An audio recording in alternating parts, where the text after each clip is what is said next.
Hello students, कैसे हो आप सभी। कल 10th बोर्ड का फर्स्ट पेपर इंग्लिश का हो गया। इंग्लिश के पेपर को लेकर हमने कुछ दिन पहले वीडियो डाला था जिसमें इम्पोर्टेंट क्वेश्चंस हमने बताए थे। इस पेपर में लगभग 90% क्वेश्चंस हमारे बताए प्रश्नों में से ही आए हैं। तो आगे भी मैं आप सभी स्टूडेंट्स से यही कहूँगा कि जो हमारे वीडियो में क्वेश्चन बताए जाए आप उनको अच्छे से याद करें, क्योंकि बहुत ज़्यादा संख्या में उन प्रश्नों के आने की संभावना है। आज हम ये जो वीडियो लेके आए हैं आपके सामने, ये हमारे क्लास 8th के लिए है। जो 21 तारीख से बोर्ड एग्जाम स्टार्ट हो रहे हैं क्लास 8 के, उसके जितने भी मोस्ट इम्पोर्टेंट क्वेश्चन आंसर हैं वो आज हम इस वीडियो में कवर करेंगे। तो चलो वीडियो की शुरुआत करते हैं। सबसे पहले हम बात करें तो पेपर के पार्ट सेकंड की हम यहाँ बात करेंगे, जो ग्रामेटिकल होगा, ग्रामर से रिलेटेड क्वेश्चन आएंगे। तो कौन कौन से क्वेश्चन होंगे, क्या क्या उनमें संभावनाएं हैं कि कौन कौन से क्वेश्चन आ सकते हैं। तो हमारा पहला जो क्वेश्चन है वो प्लूरल फॉर्म को लेकर है। कुछ वर्ड्स हमें दिए हुए होंगे, उनकी प्लूरल फॉर्म्स हमें लिखनी है, यानी कि सिंगुलर से प्लूरल में उनको चेंज करना है। यहाँ आपको स्क्रीन पे कुछ शब्द दिख रहे होंगे, ये एग्जाम्पल हैं। आप इन एग्जाम्पल्स के प्लूरल फॉर्म याद करके जाएं, अच्छे से इनको देख ले, लिख ले और इनके प्लूरल फॉर्म भी आप याद करें। ये टोटल आपके सामने 16 एग्जाम्पल हैं, 16 वर्ड्स हैं ये। इन वर्ड्स को आप अच्छे से लिख लें और इनके प्लूरल आप याद करके जाएं। इनमें से ही कोई ना कोई दो जो प्लूरल पूछे जाएंगे वो इन्हीं में से ले लिए जाएंगे। तो ये 16 एग्जाम्पल हैं प्लूरल को लेकर के, आप इनको अच्छे से याद कर लीजिएगा। इसके बाद हम चले तो हमारा नेक्स्ट जो क्वेश्चन रहेगा वो रहेगा मिसिंग लेटर्स को लेकर के। यानी कि जो एप्लीकेशन दी हुई आएगी उसमें बीच बीच में ब्लैंक्स आएंगे, उन ब्लैंक्स में जो मिसिंग लेटर्स हैं वो हमें लिखकर उस मीनिंग को पूरा करना है। तो यहाँ उसके लिए भी ये आपके सामने 16 एग्जाम्पल हैं, आप इनको अच्छे से याद करें। इनमें केवल 2 एग्जाम्पल परीक्षा में पूछे जाएंगे, तो इनको ये जो मीनिंग्स यहाँ पे दे रखी हैं वो मीनिंग्स आप उनको याद कर लें। इसके बाद हम चलते हैं हमारे थर्ड क्वेश्चन की तरफ। थर्ड क्वेश्चन आएगा हमारा फिल इन द ब्लैंक्स को लेकर, जहाँ ब्रैकेट में वर्ड दिए हुए होंगे और आपको उनमें से ब्लैंक्स में भरना है। तो यहाँ भी आपको इनके लिए कुछ एग्जाम्पल है। पहला एग्जाम्पल वाइल और सो दैट का है। दूसरा एग्जाम्पल है हमारा एंड और सो दैट का। तीसरा एग्जाम्पल है as soon as long as का।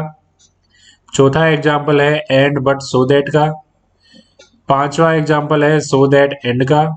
छठवां एग्जाम्पल है as long as soon as का। सातवां एग्जाम्पल है सो दैट एंड का। आठवां एग्जाम्पल है एज लॉन्ग एज और एज सुन एज का। तो ये 8 एग्जाम्पल है आपके लिए, आप इनको अच्छे से याद करके जाएं।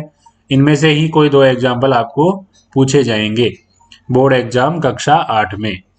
इसके बाद हम पेपर के थर्ड पार्ट की तरफ चलते हैं। थर्ड पार्ट में आपको कुछ सेंटेंस दिए हुए होंगे जो कि राइट ऑर्डर में नहीं होंगे, सही क्रम में नहीं होंगे।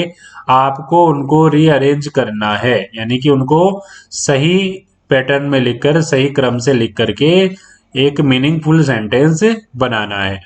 तो इसके लिए आपके सामने कुछ एग्जाम्पल है। ये आपको सभी को पता भी होगा कि कैसे रीअरेंज करना है।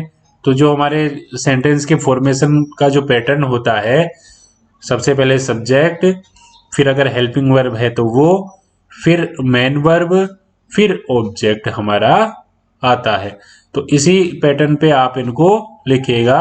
सब्जेक्ट की पहचान कीजिए, ऑब्जेक्ट की पहचान कीजिए और वर्ब की पहचान कीजिए। उसके बाद में इनको आप सही क्रम से लिखें। तो ये इसके लिए आपको कुछ एग्जाम्पल, 8 एग्जाम्पल मैंने यहाँ दिए हैं आपको। ये 8 एग्जाम्पल आप कीजिएगा। पेपर में 1 या 2 ही आएंगे ये, इनमें से कोई 1 या 2 पेपर में दिया हुआ आएगा।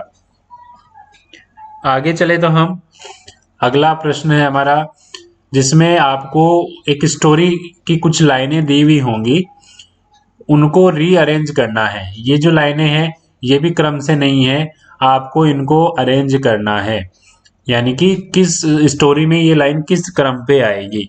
तो उससे रिलेटेड ये प्रश्न रहेगा।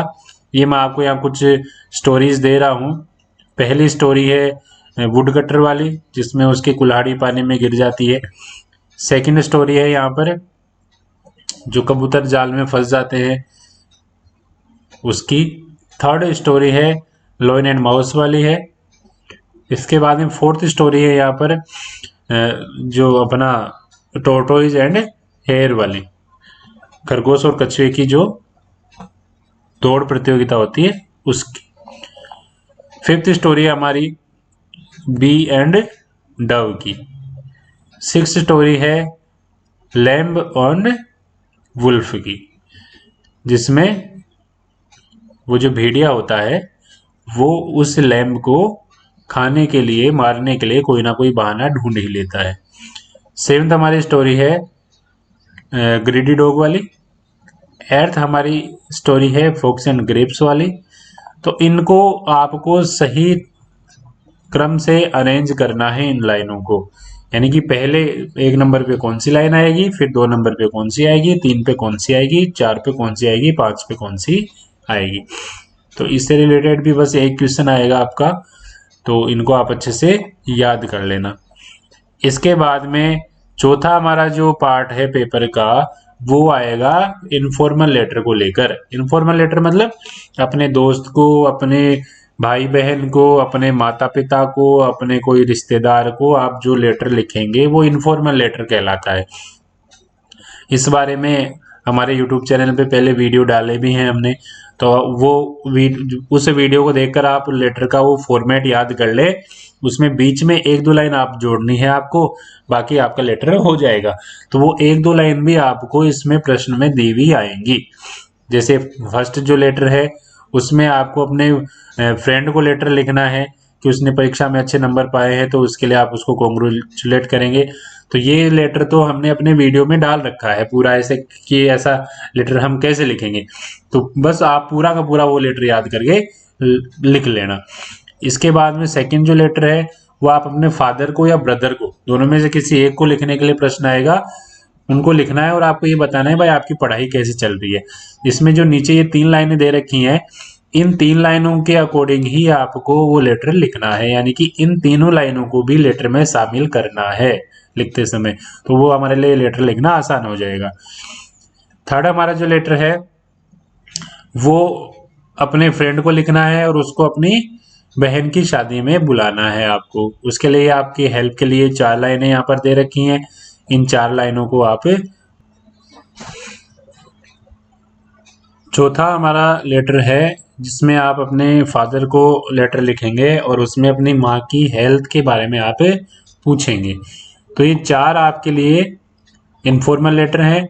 इनके साथ ही अथवा में आपको एप्लीकेशन भी मिलेगी।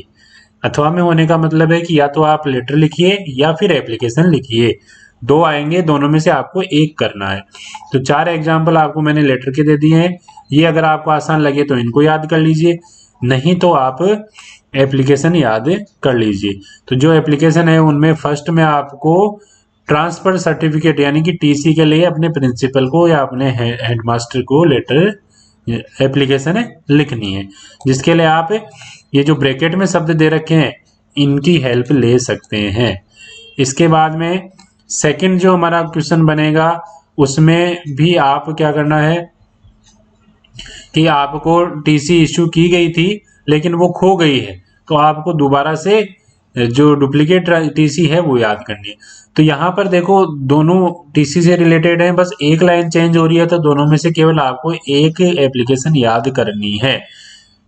डुप्लीकेट टीसी वाली और टीसी वाली दोनों में से एक ही याद करनी है, केवल बीच में एक लाइन चेंज होगी जो क्वेश्चन में दी हुई है कि भाई आपकी टीसी लॉस्ट हो गई है, इसलिए आपको दूसरी चाहिए। बस ये लाइन आप क्वेश्चन में दी हुई भी है, आपको बस वो लिखनी है। थर्ड हमारी जो एप्लीकेशन रहेगी वो आपको फ्री स्टूडेंटशिप के लिए होगी, यानी कि आपको फीस माफ के लिए एप्लीकेशन करनी है। इसके बाद में फोर्थ हमारी एप्लीकेशन रहेगी जिसमें आप लीव के लिए एप्लीकेशन करेंगे क्योंकि आपकी बहन या भाई की शादी है। तो ये इंपॉर्टेंट है, इसको अच्छे से याद कर लेना।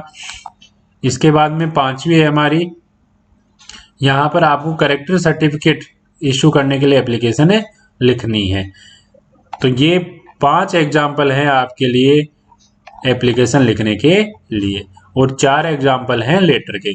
इन्हीं में से कोई एक लेटर आएगा और इन्हीं 5 में से कोई एक टीसी आएगी।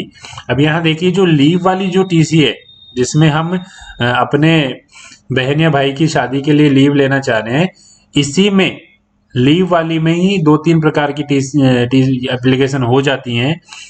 भाई आप या तो बीमार हैं इसलिए आप लीव लेना चाह रहे हैं, या आपकी बहन या भाई की शादी है उसके लिए आप लीव लेना चाह रहे हैं, या घर पर कोई इंपॉर्टेंट वर्क है उसकी वजह से आपको लीव लेनी पड़ रही है। तो केवल आपको सब्जेक्ट चेंज करना है, मैटर वो का वही रहेगा। तो आप इसको याद कर लेना, इसके आधार पर ही आप 2-3 तरह की और एप्लीकेशन भी लिख सकते हैं। उसमें केवल सब्जेक्ट चेंज करना है, जो आपको क्वेश्चन में दिया हुआ आएगा उसको याद करने की जरूरत नहीं रहेगी। तो इसी से आप वो कवर कर सकते हैं। तो ये 5 एप्लीकेशंस के उदाहरण हैं जो आपको याद करने हैं। इनमें से ही कोई एक जरूर आएगा, 100% आएगा, और ये 4 जो लेटर हैं इनमें से कोई एक 100% आ जाएगा। तो आप इनको अच्छे से याद कर लीजिए, नोट कर लीजिए। इसके बाद में हम आगे चलें तो हमारा अगला क्वेश्चन आएगा पैराग्राफ का। पैराग्राफ में हमें 100 वर्ड्स में, 100 वर्ड्स में एक पैराग्राफ लिखना है। पहला है इंडिपेंडेंस डे का, कि आपके विद्यालय में इंडिपेंडेंस डे मनाया गया, उसके लिए आपको पैराग्राफ लिखना है। हेल्प के लिए ब्रैकेट में यहाँ आपको शब्द दिए गए हैं, इनकी हेल्प से आप वो लिख सकते हैं। इसके बाद में हमारा सेकंड पैराग्राफ है पिकनिक को लेकर के, उसके लिए नीचे वर्ड्स दिए गए हैं ब्रैकेट में, आप उनकी मदद से लिख सकते हैं। थर्ड हमारा पैराग्राफ है माई विलेज पर। माई विलेज आपके गांव के बारे में आपको लिखना है कि कैसा आपका गांव है। फोर्थ हमारा पैराग्राफ है ए विजिट टू ए जू। इसमें जू की विजिट को लेकर के आपको पैराग्राफ लिखना है। इसके साथ ही साथ एक पैराग्राफ जो मैं और बताना चाहूंगा आपको, वो है माई बेस्ट फ्रेंड या माई बेस्ट टीचर। इनमें से कोई एक जरूर आएगा, तो आप इनको याद कर लीजिए। पैटर्न वही रहेगा टीचर और स्टूडेंट का, तो आप थोड़ा सा चेंज है उसमें, कोई एक याद कर लीजिए, दोनों आप लिख पाएंगे। इसके बाद में नेक्स्ट हमारा क्वेश्चन रहेगा स्टोरी राइटिंग को लेकर के, जिसके लिए आपको पेपर में ऐसा क्वेश्चन दिया हुआ आएगा जिसमें बीच बीच में ब्लैंक्स आएंगे, आपको वो स्टोरी लिखनी है। पहली हमारी स्टोरी है हेयर एंड टोर्टोइज की, खरगोश और कछुए की दौड़ वाली है। दूसरी है एलिफेंट एंड टेलर वाली। थर्ड है बी एंड डव वाली, और फोर्थ है लैम एंड वुल्फ वाली। तो ये 4 स्टोरी हैं, आप इनको चारों को अच्छे से याद कर लीजिए, इनमें से कोई एक आएगा। इसके अलावा जो बाकी स्टोरीज हैं वो हम बचपन से याद करते रहते हैं, जैसे थर्स्टी क्रो है, और ग्रेडी डॉग है, और माउस एंड रैट है, सॉरी माउस एंड लोयन है, या माउस एंड लोयन है। इनमें से आपको याद करने की इनकी जरूरत है नहीं, क्योंकि हम इनको बहुत ही छोटी क्लास से याद करना शुरू कर देते हैं इन 3 स्टोरीज को, तो ये तो आपको याद होंगी। अगर ये आ जाती है तो कोई इश्यू ही नहीं है। अगर आपको नई कोई स्टोरी आ रही है तो इन 4 में से आपको कोई एक मिलेगी, आप इनको अच्छे से याद कर लीजिएगा। तो ये हमारे महत्वपूर्ण क्वेश्चन थे। आपने पूरा वीडियो देखा, इसके लिए आपका बहुत बहुत धन्यवाद। अगर कोई प्रश्न आपको समझ में नहीं आ रहा तो आप कमेंट में पूछ लेना। चैनल को सब्सक्राइब कर लीजिए और अपने साथियों के साथ इसको शेयर कीजिए, ताकि सभी को इसका लाभ मिल सके। बोर्ड एग्जाम के लिए आपको best of luck. Thank you.